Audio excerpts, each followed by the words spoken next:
Hey, everybody. Welcome to another exciting episode of the Fight Insight podcast, the podcast that brings you all the latest news, updates, and analysis from the world of mixed martial arts and occasionally other combat sports. Today, we discuss Sage Northcutt's cheating, Merab stealing, Timmy B's perfect judging fix, and a whole lot more. Now, sit back, relax, and get ready for an action packed episode of Fight Insight. And we've got another special guest for you. Tim, hit it. Ladies and gentlemen, this is the Fight Insight podcast. Let's talk.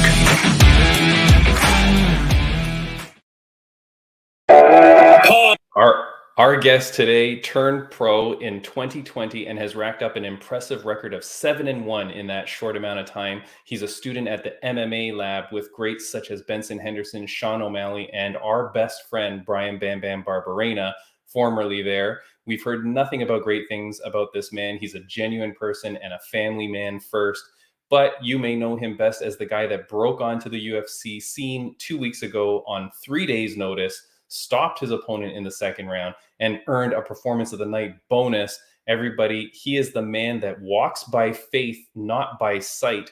Please welcome to the podcast, Marcus the Maniac McGhee. Hey, what's going on, guys? I appreciate it. That was pretty awesome.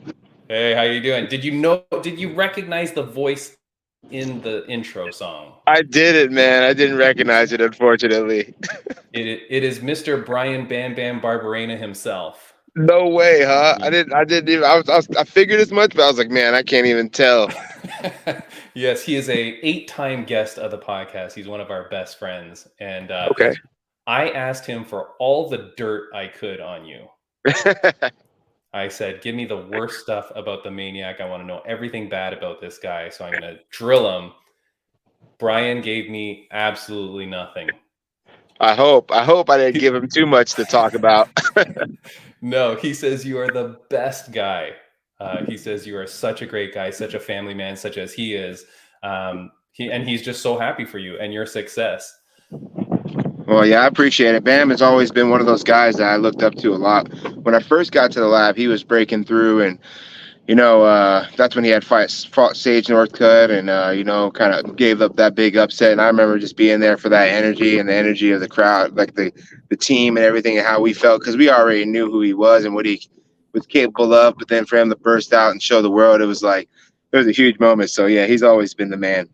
Yeah, he's awesome. I know that I do want to give a shout out. You have a podcast yourself called Punches and Pints. Yes, Punches and Pints. Yes, sir. Punches and Pints. So everybody, I'm going to put the link to that podcast down in our show notes. Check that podcast out. I'll tell you, your setup is awesome. Thank you. Thank you, man. Yeah, very good production value. And now your co-host name is Brett. Mm-hmm. You guys start this podcast. You're only on episode 5 as we record this now. Little do you guys know that you're a UFC fighter by episode 5. Like, how crazy. That's pretty crazy.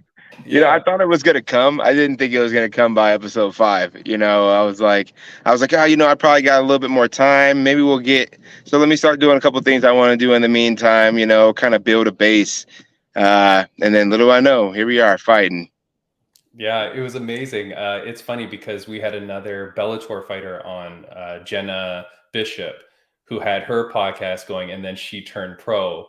But it was quite several episodes in. But you jumped the shark way too quick, my friend. Like, there was no lead up. It was just boom. Now I'm a UFC fighter. Boom, I'm 1-0. Boom, I have my performance of the night. So yeah. I will say to people, I don't want to ask you questions that you've already answered everywhere else. And I will say that on episode 5 of Punches and Pints, you document the whole thing leading up to your UFC event and afterwards. So if people want to hear about that whole experience for you, definitely go over and check out your podcast, because you talk about it in depth and really well. Yeah, definitely. I feel like we pretty much touched all the bases on there and just kind of got all into all the intimate little nuances in between. So yeah, if everyone really wants to know exactly how it went, there wasn't too much I missed on there. And if there is, they can reach out and say, what about this though? Was this still a little bit different? But Yeah. for the most part, I think we hit all the notes. Yeah. I did get a few fan questions, and I think they must have listened because they were following up. So I'm going to ask you those things. First, though, I just want to ask, it's been even a little bit of more time now has passed. How good is your life? You have your UFC debut, you're finished your opponent, performance of the night bonus. Now you make it to the Fight Insight podcast. How wonderful. Everything's just shooting upwards, right? Yeah, and honestly, I'm the type of person that life was already pretty great before. Like I could always ask for more, right? There's always more in the bucket. There's always less in the bucket too, So it's like, every day is a blessing, and I was already living really good. There was a couple things I wanted, and I got to achieve one of them pretty quickly, which is getting into the UFC and then getting a finish and a bonus like that. But like I said, life was already pretty good. I have a beautiful family. I'm healthy. My family's healthy. We get, we have a home, we have vehicles, like we can't ask for too much more. No, that's awesome, man. You seem like such a good dude. One of the things that happened as a result of your win at UFC, and this is from our friends over at MMA Gains, they track your social media explosions. They do it for all fighters before the event and then after. Here's you. That's pretty crazy. 13.7 thousand increase. The other winners on the prelims with you increased by like 400. So people found out who you were. Yeah, that's pretty crazy. I was surprised too, I didn't even notice that my Instagram was blowing up like that, or my social media was, and my wife was just like, "Hey, like you are just going crazy on social media right now." And I was like, "Oh yeah, I didn't notice." And she's just going through, and she's like, "Oh, 11,000, 12,000, 13,000." It was just like out of nowhere. So I appreciated all the love, I appreciated all the love and getting that breakthrough too. And it's so funny because a lot of people kept on saying, "Who is this Marcus McGhee guy?" And I always remember thinking to myself, like, that's how it was going to be when I hit the scene, that they're going to be like, "Where did this guy come from? Who is this guy?" And then I was going to, come out and show them who I was. So. Yeah, it's amazing. Well, you did. And just so you know, since this MMA Gains has been tracking, you are the second highest increase ever compared to What? anybody across all promotions. In terms of percentage, you increased by like over 400% or something over that weekend. So That's crazy. That's crazy. I'm glad you guys are giving me those numbers, because I would never know. yeah, I would never know about it. I'm gonna go yeah, tell my wife. She's gonna be super pumped about that. She's like, "I yeah, knew it. I knew it." And then she's also been like, "Hey, has anybody ever taken a short notice fight, that short notice, and won and got a bonus like that?" And I'm yeah. like, "I don't know." It's awesome. Here's something that I thought was a great post. This are our friends over at Fight Bubble, and I saw a few pages stole this from them. I don't know that anyone's ever asked you this. Has anyone ever said that you look like a fighter, like another fighter? Never, but I've been seeing a whole lot of the Vanderlei Silva posts, right? I've been Here it seeing that a is. bunch. There's Yeah. there's the transition. That's from that. Yeah, that's from our friends over at the Fight Bubble. They made that up. Yeah, I saw that too. I got a good laugh at it. I still don't think I look anything like the man, but hey, whatever. He's a legend. I'll take it. Yeah. I mean, hey, if you got to be compared to any fighter, being compared to the axe murderer Yeah, is a pretty good one. yeah. And I'm like Uh, I'm like his alter ego though, right? He's the axe murderer. I'm like I guess I'm the maniac too, but like, I'm just like the other side of that, like the gentle warrior. yeah, well, so I do want to say you were on the 3 days notice. We had a fan question. Just Micah.bat asked, what kind of prep were you even able to do at all in those 3 days?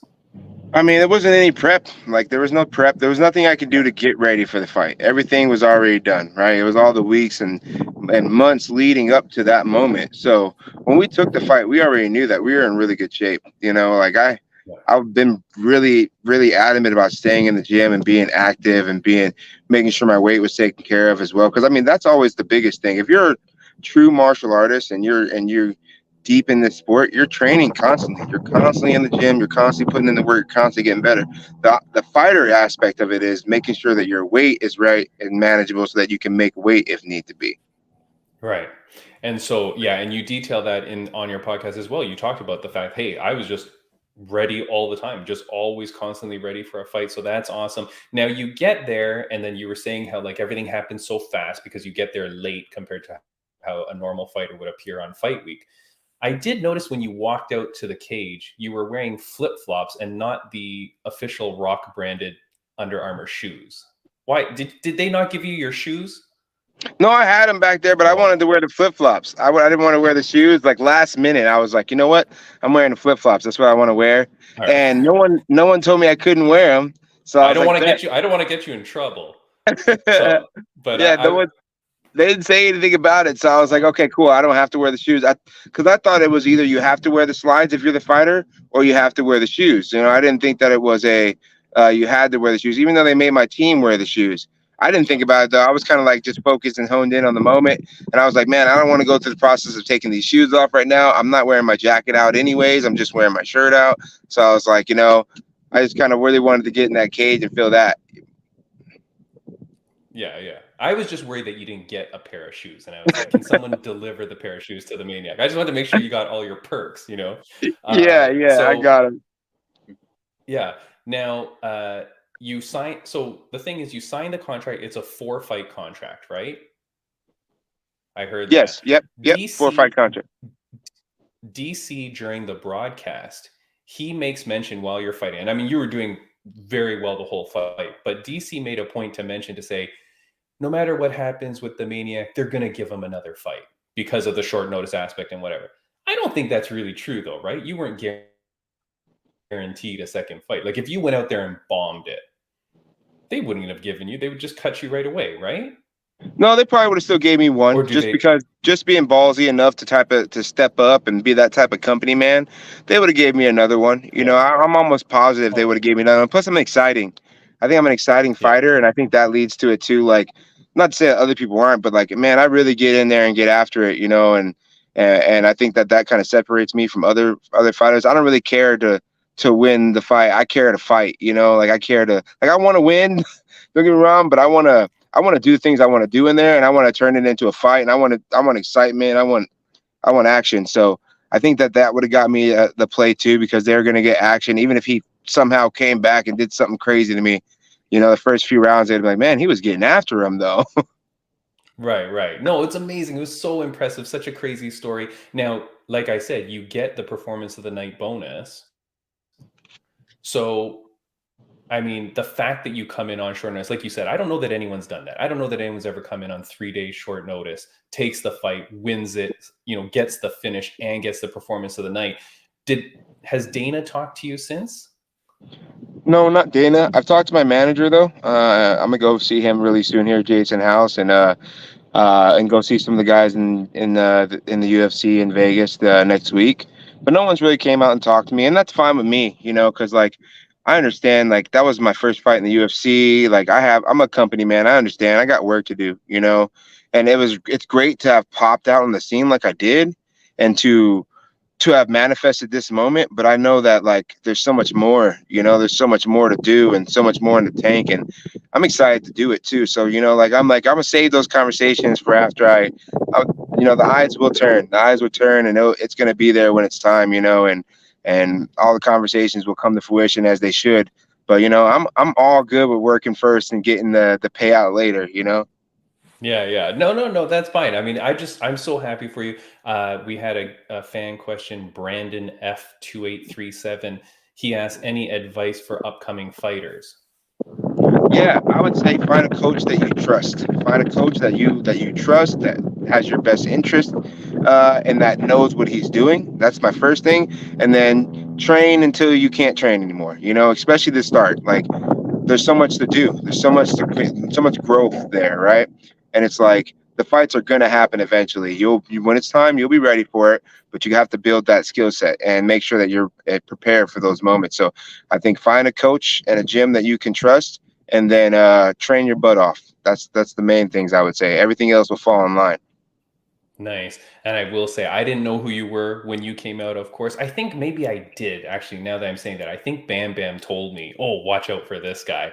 But when I watched you walk out and when you're in the cage and you gave that triangle symbol showing that you're part of the lab, I'm like, oh, this dude, man, there we go, right? I love how you guys do that with the triangle sign. That's awesome. Yeah, somebody hit me up and was like, "Hey, what is that?" They knew me from back in high school. "Hey, what is that triangle you're throwing up? You joined the Illuminati or what? Like, is that how you got in there?" I'm like, "No, I didn't join the Illuminati. It's the lab symbol, you know." And they're like, "Oh, okay, because you just never seemed like the type to join the Illuminati." I was like, "Yeah, I don't think they want me either." Hey, never say never, and that's fine. That's fine. Leave options open, Maniac. Leave the options open. Brady Bunch, you got anything that you wanted to ask? You know what? First of all, I enjoyed hearing all of this. A lot of things you said hit close to home. I'm dealing with like trying to find the right coach at the moment. I've been hopping around. I'm also going through a weight cut at the moment, and I did not do it properly. So I'm listen to your advice in the future. But no, it's been an honor, and I have a feeling your socials are gonna keep growing and growing. I guess one silly question: the nickname Maniac McGhee. Have you ever read the children's book Maniac McGhee? So that's where I actually wanted to adopt it from, because that was my favorite book growing up, right? Because it resonated with my life. I mean, my wife's name is Amanda, and it's just so funny, So, yeah, it resonated with me a lot. And then when my buddies gave me that nickname when I was like 24, when they were calling that nickname out, I was like, yeah, Maniac McGhee. I remember that. And that was the book. So that's what I actually embodied the name from, was the book. All right, and you know what? That was one of my favorites. I remember when I was younger too. So like, that's awesome. Heck yeah. They got to re-release that book with a picture of you on the cover now instead. Exactly. Same exact story, but just me on there, right? Yeah. That's awesome. I did want to say, because you train at the lab, so you're friends with Sugar Sean O'Malley, correct? Mm-hmm. Now, I don't know if you saw, but did you see his appearance on the Ariel Helwani show yesterday? No, I didn't see it. I'm going to play for you a very brief clip. At the MMA lab, Ariel, you know how many killers we got there. We got guys that are obviously look at Marcus. Marcus just made his debut, 3 days notice. Bring it. That's what's up. Let's go, Shug. Heck go. yeah. That's my guy. I thought that was so cool that he gives you the shout out specifically, right? Like he's in his moment talking about his upcoming thing. And when they ask, like, who are you training with, whatever, right away he brings you up. So I thought that was awesome.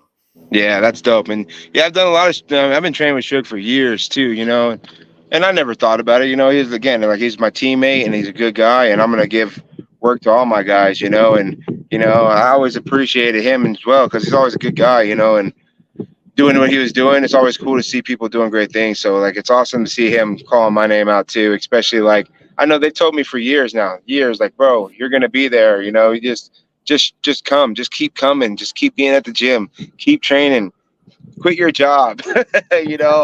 Like, they've been telling me for years, and finally it's here, and it's like, all right, maybe I should have listened years ago, or maybe it's perfect timing, God's timing, right? That's right. Yeah, no, it's perfect timing. Everything has its purpose, Marcus. Like it all fits and it all fills out perfectly, right? So you just got to follow it. Before we let you go, before I ask my last question, is there anything that you wanted to say to the fans, friends, viewers, and listeners of the podcast? I mean, if anything, just sorry if I haven't gotten back to you. Like, I genuinely hate text messaging back. I genuinely hate being on my phone. Like, I genuinely don't like it, I prefer phone calls. So, video chat me on Instagram, you might get me picking up. Like, you'll probably get, and I'll be happier to reply, because at least it's just words. So, or send me some words. So if anything, just, sorry if I haven't gotten back to you. I appreciate everybody and all the following, and it's been awesome to watch myself kind of blow up overnight, especially after the last 10 years of grinding this hard, and just keep on looking out, and hopefully I can give some people a couple more oohs, wow, Yeah, no, definitely those are coming. Marcus, I do want to ask you a question that we've been asking all the guests of the podcast for the last couple months now, Brady Bunch. Marcus, on a scale of 1 to 10, how happy are you? Man, I feel like that's got to be a 10. If I said less than that, and that's like a different happiness, I get to control my happiness, right? So if I'm controlling my happiness, a 10, right? There's a lot of things that could make me not happy in this world. But there's a lot of things that I have that people would give limbs for. So I'm gonna say 10. You know, I'm excited and happy with life. That's awesome. Yeah, that's great, Marcus. Man, guys, everybody follow Maniac McGhee. I had your socials up at the bottom before on the thing, but it's at Maniac_McGhee MMA. If you're just listening to this on audio, go follow along with the other 14, 15, 16,000 people. God knows what it's going to be by the time we look back at the phone now, Marcus. It's crazy. Any ideas before we let you go? Any ideas when you think that you will get back into the cage now? What would be the ideal time for you? I'm looking for July, but it might be August, so we'll see. You know, that'd be fine with me. That'd be fine. Give me eight weeks to get back and get going. You know, that sounds good. Like I enjoyed the last week. I've been training still this last week, but just not as rigorous as I have in the last 6 months. So it's kind of like I'm like, oh, I'm slacking. I only trained 3 days last week. You know, so back after it this week and just getting grinding. So it'd be nice to get that little bit of time so I can be prepared. And I know I'm gonna be fighting the top level, so that'd be perfect. I would say July, August time. That's awesome. Marcus, I appreciate your time so much. Thank you so much for joining the podcast. People were so excited knowing that you're coming. They're like, you got him so quickly after his win. So everybody's so excited to hear more about you and talk to you.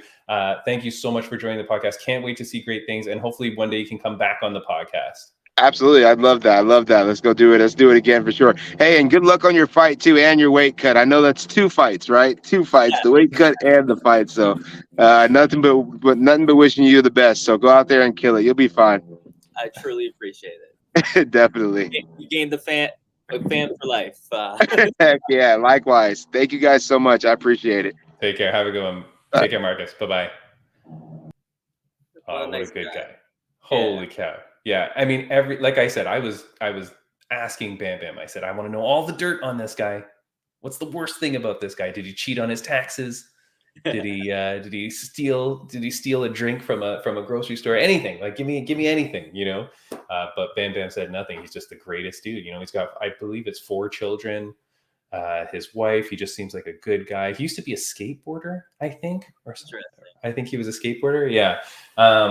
It was funny when he said to hit him up on audio calls. So now he's just going to get random audio calls from followers on Instagram. Brady Bunch. So your fight, I can't believe how fast this has come around. Yeah, neither can I. I'm going to put the poster up that I just saw came out today from Rough and Rowdy. And again, everybody, Brady Bunch fights this Friday. So, I mean, thank you. First of all, thank you so much for still coming on the podcast so few days out. Such a distraction. I love the podcast, right? Yeah. And there you are. So you get the pay-per-view at buyrnr.com. Check that out for sure. Send Brady Bunch some love and support. What are you feeling? How you doing? How's everything? So you know what? I'm definitely stressed. I will say that, as discussed earlier, my biggest issue at the moment is this weight cut. Okay. I originally thought this fight was May 28th. I think I mentioned that previously. So I kind of just timed things wrong. But I know I'm about 3 pounds away at the moment. So I think I'll be right. Like I've cut out the carbs. I'm on a very keto style diet. My sauna suit arrived this morning. I have a infrared sauna sleeping bag I'll be testing out tonight. Nice. So I'm just hoping that I could be rehydrated, get some glucose or glycogen back into these muscles. Because I think the only way I'm going to lose is if I go in there exhausted and just not properly hydrated.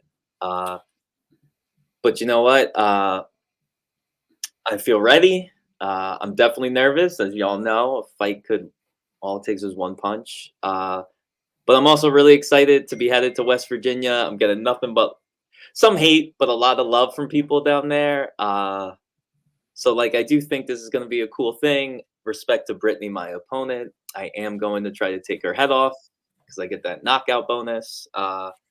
but just the fact that she's stepping up and the two of us are doing this, I'm hoping it will lead to more opportunities for trans athletes. So yeah, I'm super excited. Trying to make sure I don't overtrain the next couple days, take it light. But yeah, I'm pumped, Nice. and I appreciate the opportunity to spread word of this through the podcast. It's always great. You're the co-host. It's up to you. You tell us what to talk about. But no, I appreciate it so much, and I'm so excited for you. I think it's going to be great, but I do want people to try and support as much as possible. So we'll keep pumping out the stories on our Instagram and try to get people to watch. If you're here because of Marcus McGhee and you're watching the podcast because of Marcus, thank you so much. Welcome everybody to the podcast. You know, we appreciate Marcus's time so much. Stick with us, and we've got tons of great episodes in the backlog. If you are a MMA Lab fan or friend, then go check out all of Bam Bam's appearances. They're just multiples upon multiples, right? He's the best dude, man. We love him. I do want to say next week on the podcast. So we got Marcus like a week and a bit after his win. We're doing it again. We've got big bad Olga Rubin. She's a Invicta FC bantamweight. Just won her fight last week at Invicta. Put on a performance I've never seen before. She locks in a buggy choke, which I'm almost 2 weeks past now, and I still don't know what the hell I saw. It's confusing as hell. Have you ever pulled off a buggy choke in your training? So no, it's really funny. I remember in particular when I was training with, I think it was Manimal. I didn't do it, right? But they were testing out the buggy choke. And it seemed, like you got to be built right for it, I think is what I got out of it. Like flexibility. Yes, maybe like leg length and things like that. And also just like you have to be very well polished. So like I'm nowhere close to that wise yet. It was amazing though. So she pulls it off. Go watch it now. Go back to the last Invicta event and check out Olga Rubin. But we're very excited to see her.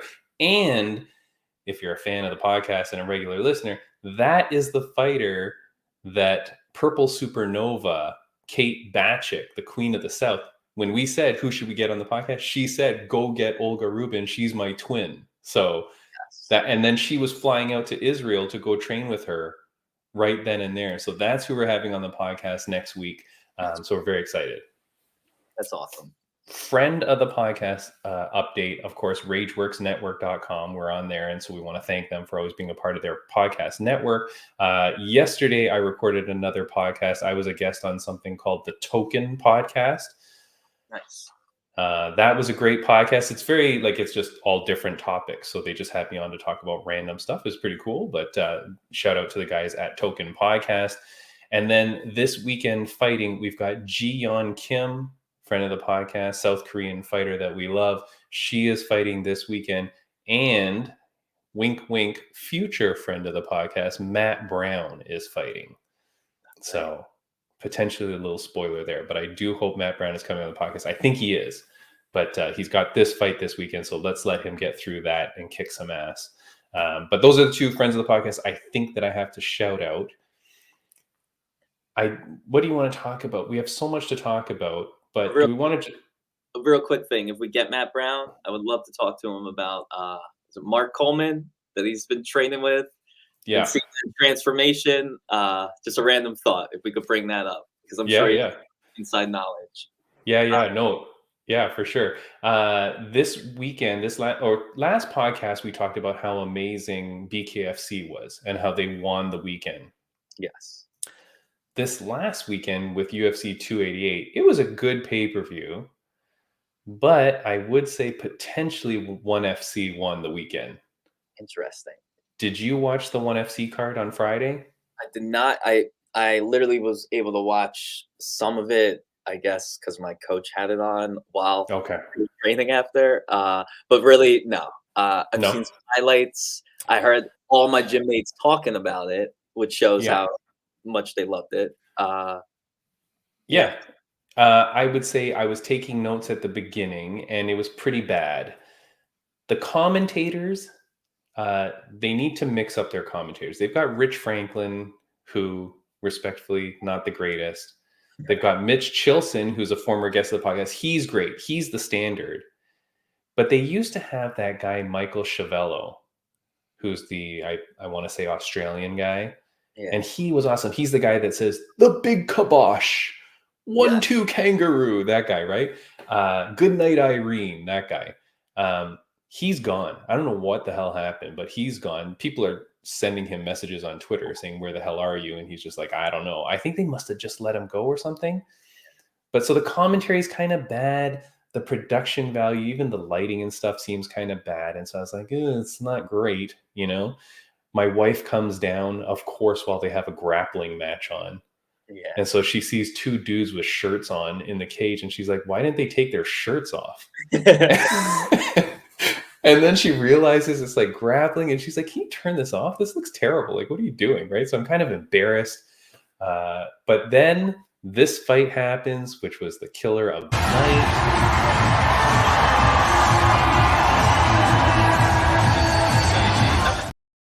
I love her dancing.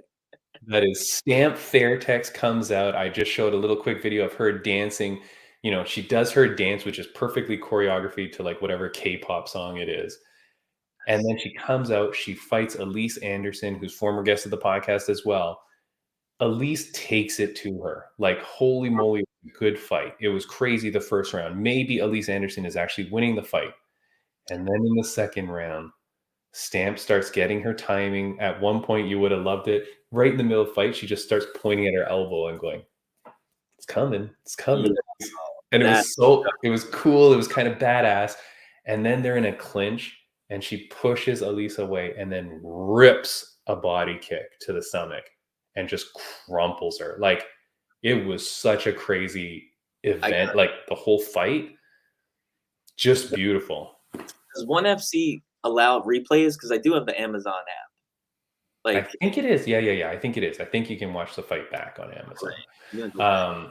So they had a few good fights. DJ Demetrius Johnson, he ends up retaining his title, so that was big. Overall, the card was pretty good, and I think with that Stamp Fairtex, though, boy oh boy, she's a superstar, right? Like, just a superstar. Overall, the event was pretty good. I think a lot of people liked it. Production value, though, they got to fix something. It just doesn't look right.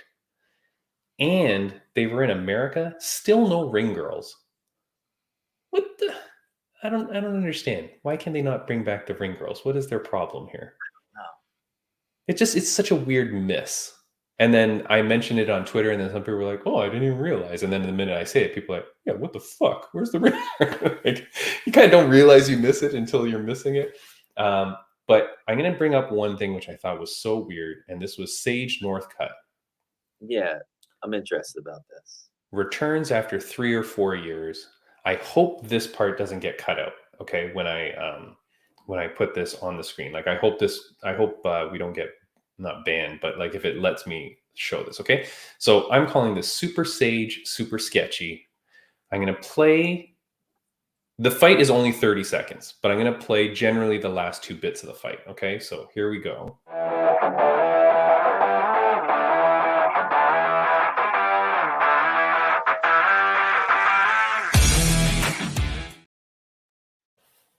So you see that? Yeah. Sage gets knocked down with a jab. They go to the ground. Sage kind of grabs him, boop, gets the heel hook in. They roll once, and the minute the roll is over, the guy's tapping. Yeah. And I'm like, oh, okay. They don't show any replay. And the only version we have of it is pretty much like from where the ref kind of almost steps in, like blocks the camera. It's so weird to me. Okay, now remember, Super Sage was like a big touted guy.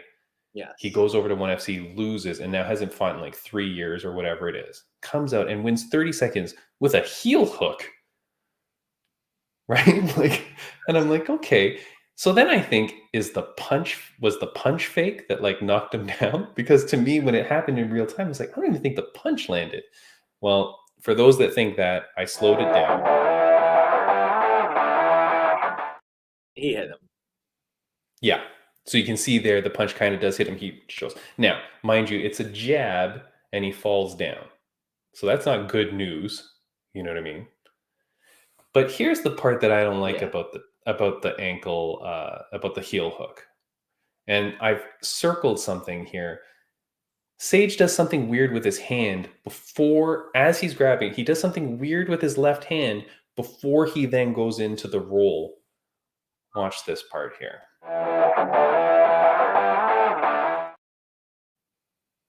You see that? When he let go? He it's like he's tapping. I'm going to play it one more time.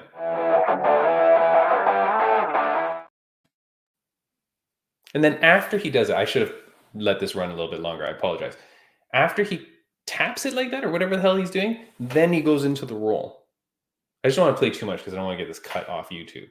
Yeah. So it's curious to me. I'm still going to rewatch these fights and put this. So what I am saying is it was a rigged fight, and that left hand is what tells the guy, okay, we're going into our roll now. All right. Remember when they were talking about how Jake Paul did the thing with his glove? Yes. To show Woodley that the knockout blow was going to come now? Yeah. That's what I'm saying is this weird tap. Like, I'm like, why the hell are you reaching up and grabbing like that? If you're watching this podcast, put in the comments whether you think I'm insane or whether that's a conspiracy. You know what? I'm really going to think about this one. Only because Sage basically got his face broken 3 years ago. Right? Yeah. It was like one of their money men, I think, who they were hoping to push, right? Yep. So you do have to wonder, like, we need Sage to win, and Sage to win big, right? But then the one reason why I'm like, yo,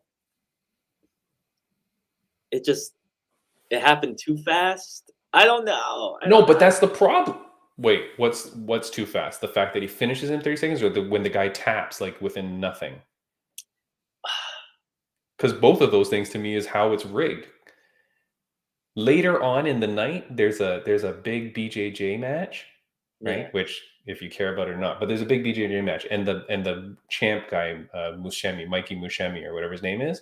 I love that. He generally, you do. He has his opponent in a heel hook for about 8 minutes, and you know what he's done to people's ligaments in the past. Right. So he's got this guy for like 8 minutes, readjusting, blah, blah, blah, right? Can't finish. I'm like, so then I'm tweeting, I'm like, Super Sage Northcutt is the greatest BJJ athlete of all time. But you know what? To be fair, I'll say this. It's been a while since I've gone into grappling. But there I was thinking I was fucking dominant because I had a wrestling background, right? Yeah. Where then with like King of the Hills, you basically like take someone down, get them on their back, or submit, right? And like, all it took, I remember, I screamed like such a little girl in a matter of seconds from some guy me in a. Now, what I will say is I was not used to that feeling, and I think half of it was just me freaking out. Right. Yeah. Whereas I see this guy has been put in plenty of locks like that before. So you are. No, okay, but then Sage's opponent is a pro fighter. He should have been put in those positions too. That's what I mean, right? Meaning he should have experience, and he's literally tapping almost as they're rolling. He's like, you know what? No, I'm going to ask him to literally pick the brains of some of my jiu-jitsu coaches. Yeah, go ask him. That's right. And I don't care. Like, look, a lot of people have called me crazy. They say I'm an idiot. There's no way, right? But just then explain to me what that left hand is doing. Like, what the fuck is that left hand doing? Now, I did get someone, and I want to give a shout out. Let me see if I can find this quick enough here. I was asking people, like, what the hell is that person doing? Like, what are they doing?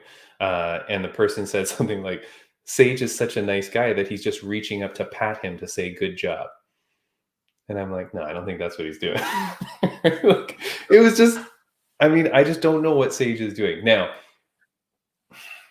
well, let's go into UFC 288, because there's a few things I want to talk about there. I was going to bring up some stuff with Maniac, but he's just such a nice guy. I didn't want to put him in a weird position. And also,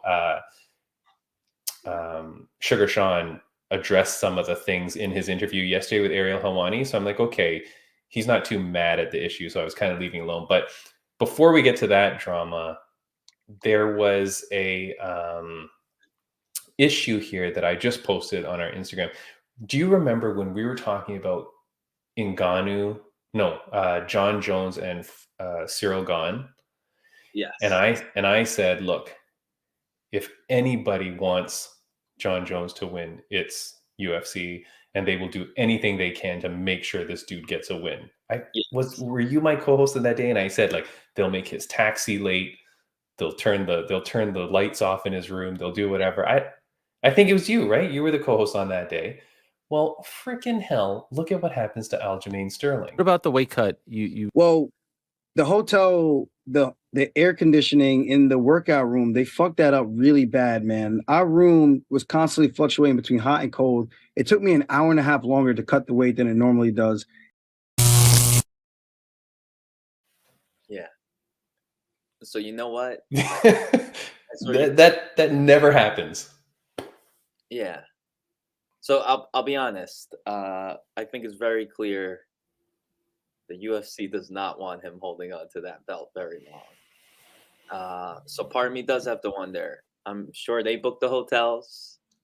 I'm sure, right? And you heard him causing that controversy to O'Malley, basically saying, "Oh, Dana, your daddy's can't protect you when we get in the ring," right? Like, there's definitely favoritism, and I do have to wonder, right? Like, they don't want him holding on to the belt for numerous reasons. Yeah. I think they see someone like O'Malley as someone they could push really far, make a lot of money with. He's well liked. Yeah. So I can so see that, right? And I know, like, with this whole weight cut thing, and for example, I've got the 2 boxing gyms that I've been training out of. One I've not stepped into because they have the AC blasting at the moment. Right. And you just don't want to risk it. Yes, right? Whereas, like, I can only imagine being as frustrated as him, cutting his weight, literally not going to have an easy fight, by the way. Yeah. And I think Triple C is who they really would have wanted to win. Yeah. Right? And it backfired. Yeah. I mean, that's kind of crazy, but geez Louise, me and my conspiracy brain, right after I said that's what they were going to do to Gane, then it happens to Aljo. Like, how many times have I been in a hotel in my life? Like a jillion times. How many times does the air conditioning and the heater just start to fluctuate randomly? Yeah. 0. Like, that never happens. And these guys are staying at better hotels than I ever stay at. Yep. Right? So, I mean, extremely strange. Now, if we want to talk about what happened at UFC 288, you watched the fight? You watched Aljo and Triple C? Yes. Who did you think won? Aljo. Yeah? Yeah. So did I. I thought he won. I thought it was, I thought he won too. But he lost round 5 pretty badly. Yes. So right? that doesn't look good when you end the last round in such a compromised position. What did you think about the booing from your hometown chums there, Brady Bunch? They were booing the crap out of him. Keep in mind, this was in Jersey, right? So technically, they're like our annoying cousins over there. Okay, right? okay. Yeah. If this was at the Barclays Center or MSG, I wonder what the crowd's reaction would have been like, right? But you think it would have been different? You know what? I'm going to be fair to you. Like, the New York Giants and the New York Jets technically play in Jersey, right? So we are one and the same. So you might be very well. He may have been booed, but this is my opinion. I don't understand why he was getting booed. Like, I like him as a heel, but it wasn't like booing type heel. I think he's bringing it. He's calling him out. He's letting O'Malley know, I'm not scared of you, right? No, but he was being booed during the fight. So yeah, that's what's so interesting to me. I guess just a lot of Triple C fans came out. I don't know.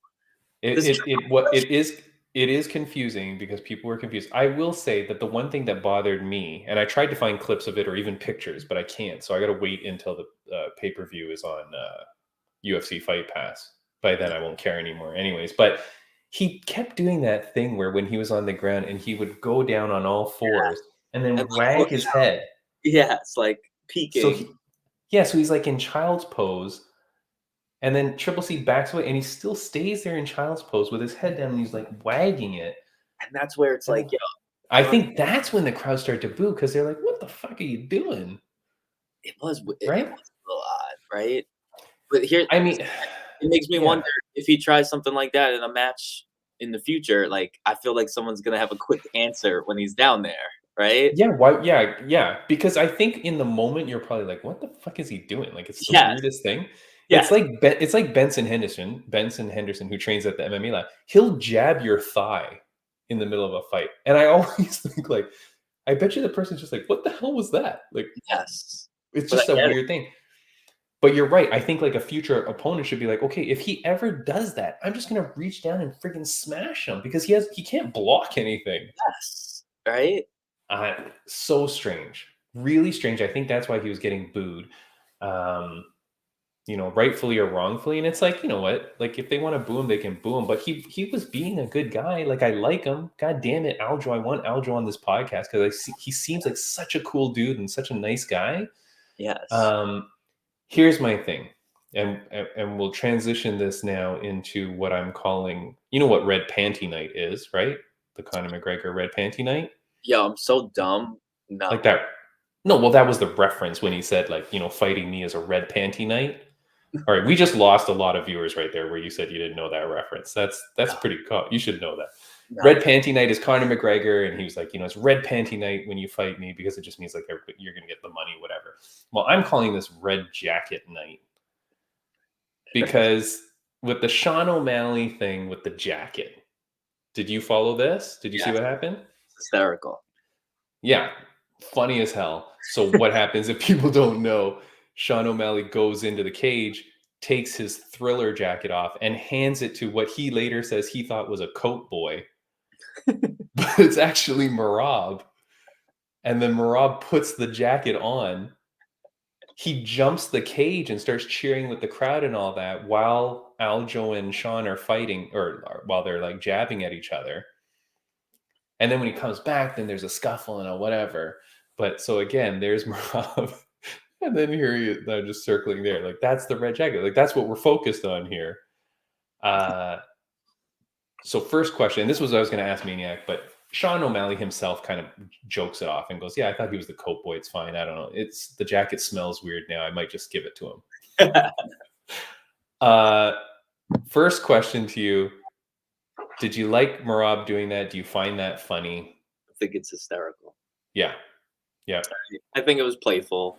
I don't think anyone needed to get really angry, Yeah, and I like that even Sugar Sean after is not mad about it. Like, he's not like, fuck this guy. Blah, blah. He was just like, this guy's a goof. Yes. He just does goofy things, whatever, right? Here's my second controversy of the night, or second conspiracy of the night. Sorry. I think that Merab doing it, although funny and although whatever, I feel like, I don't know why he's trying to take spotlight away from Aljo. Interesting. Like, this is Aljo's moment. He wins the fight. He's the champion, defends his title. He's in there. Then Merab takes the jacket, puts it on, jumps up on the cage. Cameras are like following Merab. And it's like, this is his moment. Look, they're in the same goddamn division. See, I felt like Aljo didn't care. Like, part of me, I don't. I think they've got such a camaraderie, and this is why Dana hates it. Yes. I think that Long Island crew, right, including Steamroller, right, like they are all very tight. They train with each other, and they got people on the outside too. Like, I know Steamroller and Billy Q are super tight, right? Yeah. Buffalo, right? Billy Q is Buffalo. Billy. But he might train out there. But he's like a Buffalo guy. Yeah. I think he might be down in Florida now. But yes. Mm-hmm. Or I could be completely wrong. But basically, like, the vibe I do catch is they're like a family. They hang out together. I think, like, so in my opinion, I think Merab was just being like, oh, the clown in the wolf pack, right? Like, I hear you that, like, I could see a fighter being annoyed, like, but I don't think Aljo was. But if I could see someone else being like, "Yo, what's this guy doing? This is my special moment. I just won, jumping on top of the cage, right?" But I do think Yeah. more like frat vibes. You know? I know, but I just feel like you're gonna do that one too many times. And then someone's gonna get mad about it. Like someone's gonna be like, "Hey, this was my moment. Like, what are you doing?"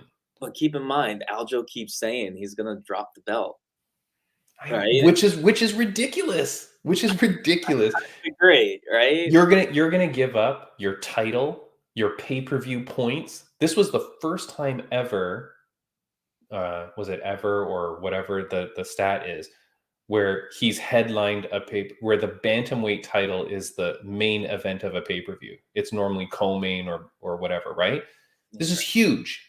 He set himself up. Look, him versus Sugar Sean, that's a pay-per-view main event, no doubt. Yeah. That's the top billing. That's big pay-per-view numbers, pay-per-view points, your championship money. They always say that's way more than when you have like no title. Yep. You're just going to give that away because your friend is in the same division as you? You know what one of my theories is? Hearing him talk about the weight cut issue, like part of me thinks he's struggling to make that weight. But he weighed in a pound under. He weighed in at 135. 134, not even 135. So it's not like he was right at the tick or anything. Maybe And he did not look bad on that scale. He did not look bad. I think when he made reference on the scale by saying, "Oh, that was a tough weight cut," I think he's talking about the fact that the air conditioning was fucked up on purpose by a UFC employee, allegedly. Yes. Like, I don't think he didn't look bad on the scale at all. And then did you see when people were booing him on the scale? See, but it makes me no, I didn't see that. Oh, so when he weighed in, people were booing him. Like, I don't even know how you get into the official weigh-in. Like that, you have to be probably someone of some importance. Why And is he hated though? they're booing him on the scale, and they're like, and new. And then he's like weighing in, and he's like, "Fuck you." And then as he walks off, he goes, he's like, "Suck my dick" or something. Like, he's like pissed. But it's like, how are these people like? I don't get how he gets so much hate. It is crazy. But Hold yeah, up. I don't know. I think my Wi-Fi. Oh yeah, your Wi-Fi's a little bit funny. But yeah, no. He's just in my opinion, yes, we see the rougher side a bit now, but like you said, at the end of the day, he seems like a clown, a good guy, and that's why I'm a little annoyed that he gets so much hate because I feel like he's forced to almost be like a heel now. So yeah, but he's not leaning into it. But I will say, Merab, out of bounds, my friend. I don't like it. I don't like Merab doing that. I think like, look, I wish I could be there for your fight 100% this weekend this week, as we know, like I just can't get to the US because of my criminal behaviors and whatever. But imagine if I'm there walking you to the ring and then you win your fight and then I start going off and doing something weird to the crowd that focuses attention on me. I just don't think I would even think to do that. Like, shouldn't I just be there, like, cheering you? Like, yeah. I'm there for you. I'm not there as me, the athlete. I don't know. I don't like it. It just seems weird. At some point, that relationship is going to break. That's what I think is going to happen. I think we will have to wait and see. I think so. I think we wait and see. All right. I think we've gotten to everything because we wanted to do the ONE FC stuff, the Aljo getting booed, the grappling stamp is amazing. I have a few other things, but we can leave that for another day. Can I bring up something maybe a little bit awkward with you? Sure. We're at the end of the podcast. Most people have dropped off by now. Yes. Friend of the podcast,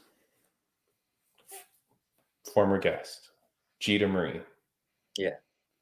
Your opponent / rival / whatever. Maybe nothing at this point. Yes. She posted on Instagram the other day that her next fight is her last. All right. And so she's got a fight coming up. And so I know that you probably didn't see that. But so she said it's her last fight. She goes, I've accomplished everything I wanted to. I just, this was never meant to be super long term. I wanted to put in some fights. This would be my 5th fight. It's my last one. Yeah. Okay. What would happen if she wanted to start training with you? to be like a training partner with you and like, you know what I mean? And the reason I'm saying this is because if she's not fighting anymore, you two both have the same narrative or goals, like that you wanted to do trans versus trans. You wanted to put forth that narrative, which means you share that. Yes. And we just saw all the photos of Dominic Cruz with Uriah Faber and the other guy. Did you see those photos that were going around? No. Yeah. So Dominic Cruz is at some sort of event or something, and he's taking photos arm in arm with Uriah Faber and what's the other guy? Neck tattoo, the champ, Cody Garbrandt. Word. So heated rivals, enemies, and they're taking photos together. And then Dominic puts a post out saying like, "Hey, you know, like think bygones be bygones and whatever. Yes. We're all part of the same blah blah blah." So I'm just throwing it out there. Would that ever happen? I do wish I had more trans people to train with. I'm not gonna lie, but I feel like a conversation would have to happen first. She did say some things about my father. Right. Yeah. And here is the truth. I would have preferred to fight her and then have a relationship like that, right? I see. Yeah. To get that out. Yes. Yeah. And as you know, she claimed she was calling me out and I was hiding. So I know. Still fighting. I find it interesting. She's announcing her last fight, but I also get it. Part of me is like, how long do I have in this world or this game? Right. And I might just get to the point where I'm training a lot or maybe competing less often. So I'm open to it. Part of me has a feeling that me and this Brittany Vaughn will be training together too in the future. Okay. But yeah, I'm not opposed to it. I'm someone who can forgive, but I don't always forget, but that doesn't matter, right? So if Jean Marie's out there and she wants to talk about training in the future, I'm not opposed to it. If she wants to fight one last time against me, I'm all for that, right? But it would have to be boxing or kickboxing. I know she probably wants the MMA, but I would say, like, even though I'm an awesome wrestler, I know my grappling needs to get better first. And clearly she's done some kickboxing as well. So like, and I'll say this, she's got some fists, she's got some hands. So like, I just wanted to put it out there. I just thought, wouldn't it be crazy if full circle, I mean, yes, you guys never competed, but if now this announcement and whatever, and it all goes full circle and suddenly, you know, you become training partners, like that'd be crazy. Kind of like how Mike Mazza, who I fought for celebrity boxing, walked me out to the ring and was in my corner in my last fight, right? Yeah, there you go. We're like family now. Yeah, exactly. All right, I just wanted to put it out there. I just wanted to see what you would say. I wanted to hit you with it surprisingly. I didn't want you to prep for that answer, but I like your answer. So, all right, we're at the end of this podcast. Do you have anything that you want to say? What's your plans now? Maybe just outline for people that most of the people that watch this podcast are here for you. Let's be honest. So, what are they? What is your week now? What are you? So I'm headed to the gym tonight to try to sweat, get some long but light workouts in. Okay. Then tomorrow, see what I weigh in at. I'm gonna try to limit my water intake starting tomorrow, big time. Yeah. Probably do a little training, but just sweating. And then I gotta make a 6 a.m. flight to get to West Virginia. Thursday, the weigh-in's at 6, I think. There's gonna be some cool interviews. I'm really excited. If you guys are fans of like Barstool Sports, like all those legends on there are gonna be doing the commentary. I found out, including the president of Barstool Sports. So like I'm really excited for whatever press comes my way, and then I'm fighting sometime after 8 o'clock this Friday, right? So you guys can go to Rough and Rowdy's website. I think it's like R&R Brawl or something. No, hold on, I got to take rid of this thing here. No, it's buyrnr.com. And for anyone who hasn't watched it, right? What makes this organization so unique and cool is like they've got a lot of fun going on, right? There's going to be some I think it's I'm sorry if I'm using the wrong term, but like little people boxing matches, right? You've got some people having rematches. There's 2 guys fighting another ninja, right? He won American Ninja Warrior. I Yeah. think he's like one of their champs. If he loses, he's quitting fighting for good, right? So there's gonna be a lot of like if you like to laugh on your Friday night, watch people beat each other up, get into brawls. Some people like me and Britt, who probably are a little more trained than some of these other characters, but you will see some knockouts, you will get some good laughs, and I'm just super excited to like invite y'all into this crazy world. And then we could talk about what's next after that. So I hope some of you watch. I know Timmy will be. I hope I don't disappoint. But if somehow I do lose with a fluke, I promise I will be back. Maybe we'll run it back at the celebrity boxing ring. Yeah. I'll put my belt on the line. But I don't think I'm gonna lose. I'm here to win. Yeah. So thank y'all. And thank you, Timmy. Yeah, no, I'm so excited. Everybody go watch. My first time watching Rough and Rowdy events was just earlier this year when we had Sarah Ferrugia on, and I was shocked at the quality of the production, the quality of the event, the quality of the announcing. Like, it is good. It is well done. You know, whatever this pay-per-view is going to cost, it's going to be worth your money because A, we're supporting you, but B, it's a good event. So check it out. Check out Rough and Rowdy this Friday to watch Brady Bunch kick some ass. Yes. Good luck with everything. Tag us in everything so that we can keep sharing it out for you as well.